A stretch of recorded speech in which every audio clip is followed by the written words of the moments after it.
I am so excited for this spa day. Candles lit, music on, hot tub warm and ready. And then my chronic hives come back.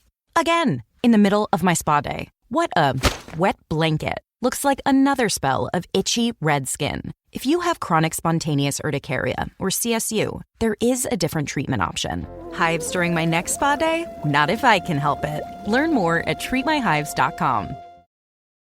This episode is brought to you by Progressive Insurance. Fiscally responsible, financial geniuses, monetary magicians. These are things people say about drivers who switch their car insurance to Progressive and save hundreds.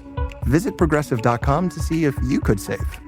Progressive Casualty Insurance Company and Affiliates. Potential savings will vary, not available in all states or situations.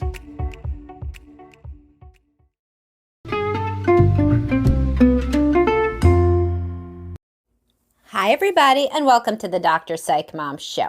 Today, I am going to talk about how you need to let your wife take care of you if you want to have a healthy relationship, and how some men make a mistake where they think that they're supposed to do everything all the time, and that's the way to earn their wife's love and sexual contact and what have you, and that is wrong, wrong, wrong. And we will dive into that as soon as I tell you to subscribe. My most recent subscriber episode was, did you change each other's mind on anything during dating? And discussing how that's a massive green flag and it's a red flag if you did not. And hopefully you guys have been liking all of my interviews. I got a lot of interviews that I've done, a lot coming up, and just a little new direction. It's only so long I could just talk to myself, although you know I can do that for many, many, many hours. I thought I would shake it up a little bit. People have, suggested that I have guests, and so I have. So I hope that you like it.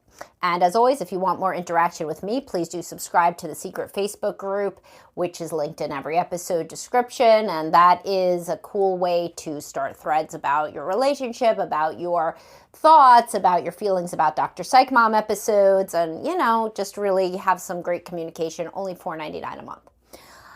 Okay, so a lot of guys overfunction, the workhorse type that I talk about a lot, and they try to take everything off of their wife's plate so that their wife will love them, because they think if I take everything off her plate, then she will look at me as a rescuer, she will look at me as the world's best guy, and also she will reward me with sex. And that is what some people call a covert contract, but it also, so like if women pick up on it, like he's doing all this nice stuff so that he gets laid, well, that's not very appealing, obviously. But also, and this is more important, it makes her feel useless. A lot of guys don't really understand that, and I have to tell them, basically think about what if somebody did everything for you, and you basically had to do nothing but lie around in a sensory deprivation tank, basically. Would you have self-worth? I mean, I would not, who would, right? I mean, the more that you do, then the less that there is for her to do, and the more useless and unnecessary she feels. And especially if you're also doing everything for, so you're doing everything for her, but then she doesn't do anything for you. So who is worth more to who? I mean, it's just really a logical, rational perspective that many people haven't thought about. If you had a friend and you did everything for your friend, but your friend did nothing for you, well, I mean, who is a better friend? Obviously, it's the friend that does everything for you and not the person who does nothing for the other friend. It's just super obvious. And at work, if there was a coworker that did everything for you and you did nothing for them, you would really be thought to be much more replaceable and much less of a value add than that person, right? So it's the same exact thing in marriage. If you do everything for your wife, and plenty of women overfunction too, and I talk about that all the time with if your boyfriend, does absolutely nothing, basically don't marry him. So, and I could talk about the gender reverse, but I have never heard a woman say, if I do everything for him, then he'll have the energy and time to have sex with me. I've not heard that, but I have heard guys that think that, or when I articulate it like that, they say, yes, that is really what I was doing. And they will sometimes say it, like, why can't she have sex? Because I do everything. She doesn't have anything to do. Well, what the hell does she want to have sex for if she's so useless? Like, honestly, like, how would that work? So she has no self-worth, no self-esteem, because you're taking care of basically everything. She seems useless to you except for her vagina. So that doesn't feel good. That feels like you might as well get a hooker, for real. I mean, and so some guys are like, but all these women on the internet, they say it's such a turnoff if the guy does nothing, and if she has to be like his mommy and she has to fold his clothes and make all the meals and do everything around the house. Yes, that is true. Extremes are unhealthy. It's just as unhealthy to be,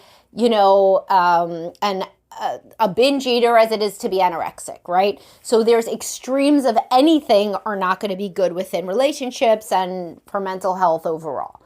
But those guys that are doing nothing, they are not like you. They are in different situations. They are your wife. They are the underfunctioner in the relationship. You are like the women complaining about that. You are the overfunctioner. Except those women complain that they feel exploited for doing all the housework, and you're complaining that you don't get laid. But either way, both of you are the overfunctioning, complaining spouse, and the other one is the one who acts and feels useless.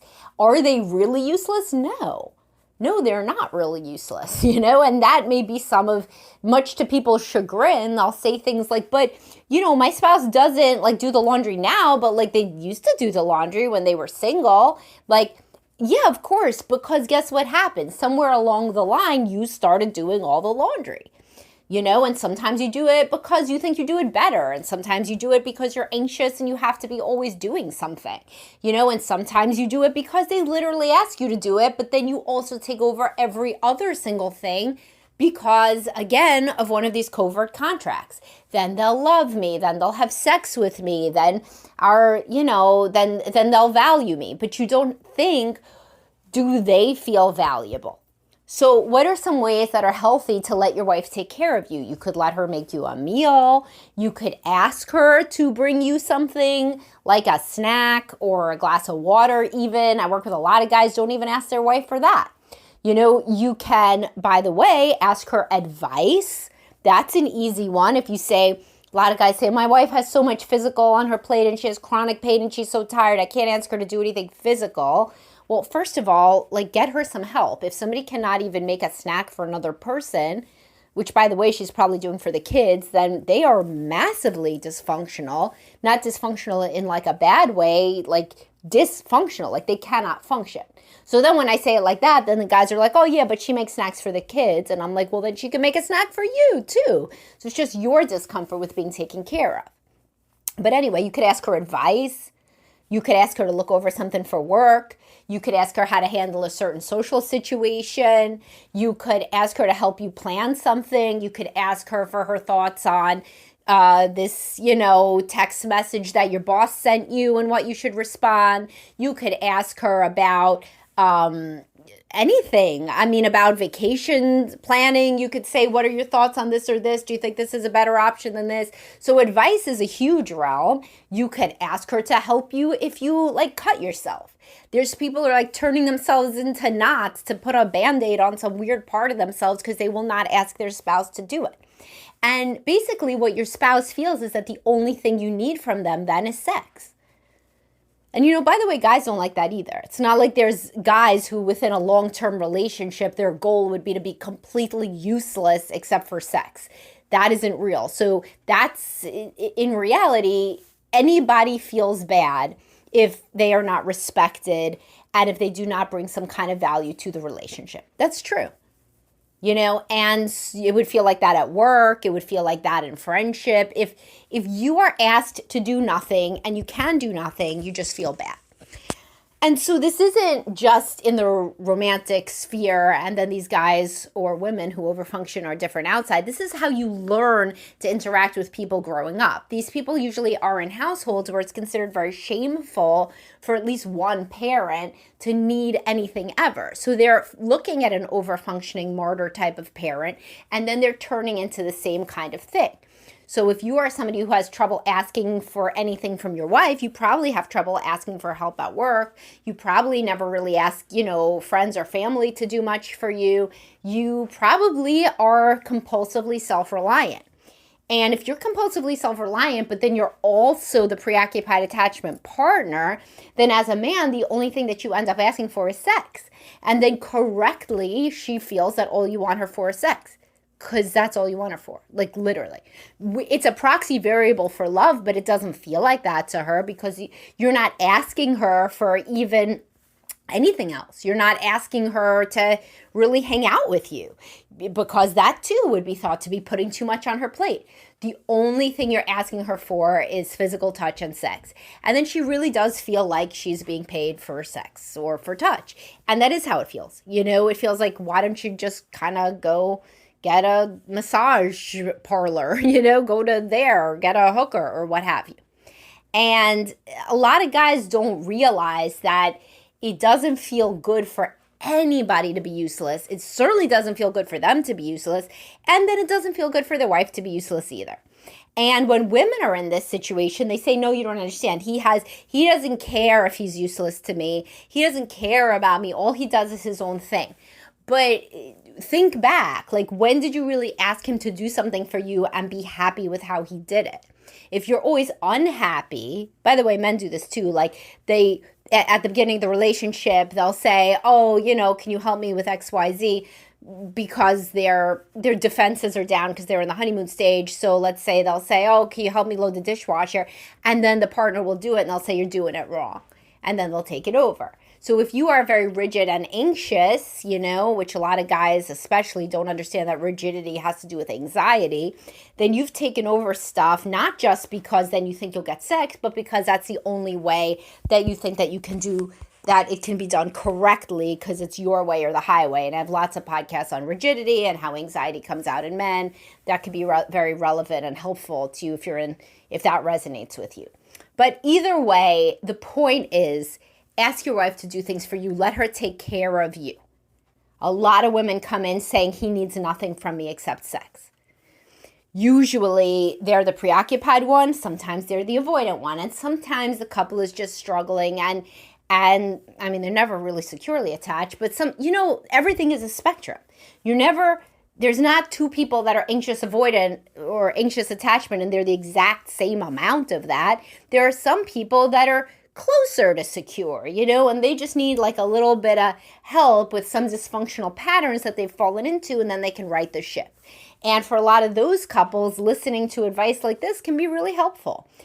For other couples, they need to go further and they need to get into individual therapy, or they need to go into coaching, or they need to do something with one person that is literally delineated to help you specifically and drill into your situation and look at things. But there are other people that are closer to healthy that can really DIY things. That's why I wrote my book years ago, 52 Emails to Transform Your Marriage. It was supposed to be like DIY couples therapy in a sense. That's what I'm hoping some of these episodes are. So, obviously we're not in a therapist-client relationship, and this is not medical advice, but some of this advice can be useful if you're close to healthy. You're not exactly unhealthy, but you're close to healthy. And you say, maybe there's certain ways of thinking about things differently that could move the needle and get us to an even stronger place. One of them is if you really struggle with asking for things, try to ask for something. That could be a little assignment. You could ask for something from your spouse and see how uncomfortable it makes you feel, and then realize it's not about them. It's not just about them and that they can't do it right, or that then they won't have energy for you some other way. Like, do it and see that it's like a skill that you have to build, like a muscle that has to be exercised in order for it to grow. Because it is. Because that's what everything kind of is. So if you think about it like that, then you can get yourself into the headspace that asking for things actually makes you a vulnerable, authentic person, and you're giving your partner the gift of being able to care for you and thereby feeling useful and healthy and like they're in a relationship of equals where they are also valued and respected. All right, guys, I hope you enjoyed this. Thank you for listening. As always, if you need a therapist or a coach, reach out to us at Best Life Behavioral Health. The info is always in the bottom of this description, and I'll talk to y'all soon. Have a great day, guys.